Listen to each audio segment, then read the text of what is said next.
Maraming OFW ang gumagamit ng GCash kasi usually ang mentally ng mga Pinoy is kung sino yung sikat, nandun lahat. Pero karamihan kasi hindi na-utilize ng maayos yung mga features na meron yung GCash. Magpo-focus lang tayo dito sa ATM features ng GCash. Umpisa na natin. Ang isang feature na dapat automatic na meron kayo or dapat na kinukuha nyo is itong cards. Sino ang kukuha ng cards or yung ATM card ng GCash? Dapat yung OFW habang nasa Pinas, pati na rin yung mga kapamilya ng OFW na nasa Pinas tapos sa GCash pinapadala.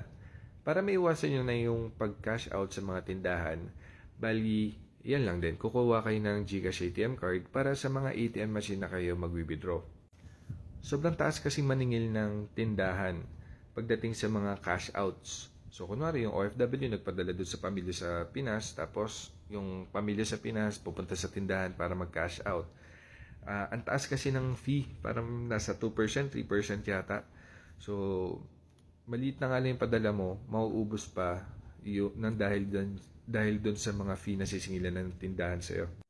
Tapos yung mga ATM cards natin, ayan, pwede mo na ipambayad doon sa mga tindahan. Kunyari sa SM, pag mag-grocery yung family mo, online shop, Shopee, Lazada, so pwede mo gamitin na yung ATM card mo. Tapos ikaw naman bilang OFW, kung may dala kang GCash, so pwede natin magamit yung physical ATM card na yan sa mga tindahan na tumatanggap ng Mastercard or Visa logo.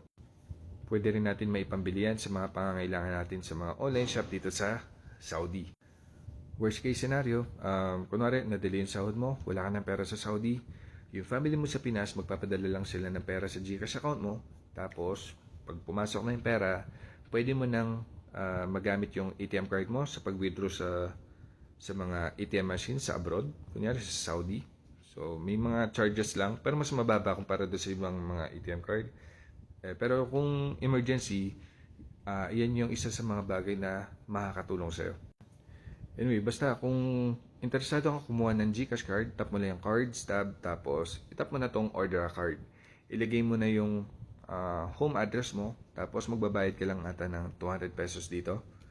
Tapos within 5 days, darating na yan sa bahay mo sa Pinas. Kaya habang nasa bahay ka, kunyari OFW ka na nagbakasyon sa Pinas, umorder ka pagdating mo sa Pinas. Huwag kang order ng ATM card habang nasa abroad ka pa lang para may iwasan natin yung compromise dun sa card details ng ATM card mo.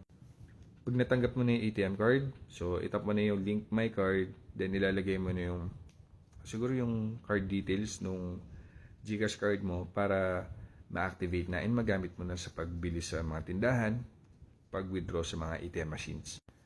Pero syempre, since available na yung Google Pay sa Philippines, pwede na natin ipasok yung GCash ATM card natin dito sa Google Wallet para hindi na natin gamitin yung physical ATM card sa pagbili sa mga tindahan para maiwasan mapicturan yung ATM cards natin. So, ang gagawin lang natin is i-open nyo lang yan. May makikita kayong plus sign sa lower right, tapos ipapasok nyo yung card details ng GCash ATM card nyo. Tapos, may OTP na lang hanggang sa lumitaw na yung GCash card natin dito. So, next time, pag magbabayad kayo, kunwari sa mga grocery, restaurant, Jollibee, McDo, so, pwede niyong buksan yung Google Wallet. Tapos, ayan na, pag lumabas na yung gantong itsura, pwede niyang i-tap yung phone nyo dun sa Maya Terminal. Pag gantong style kasi, walang na-expose na card details ng GCash ATM card natin. Mas secured. And pwede rin natin magamit to sa ibang bansa. Kunyari, nasa Saudi ka, nasa restaurant ka, or mga malls na tumatanggap ng Mastercard. So, pwede natin ipambayad yung phone natin and yung GCash ATM card natin doon. Okay? Siguraduhin lang natin na nakaselect dito ang Google Wallet bilang default wallet app sa pagbayad gamit ang phone. And dapat naka-on ng NFC para gumana yung feature na to. Yung isa pang feature is yung tap to pay.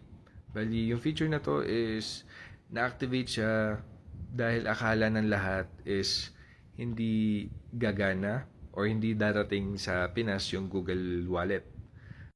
Pero still, very helpful siya sa mga OFW na hindi pa nakapag-request ng GCash card. So, pwede natin gamitin yung GCash mismo sa pagbayad sa mga binibili natin abroad.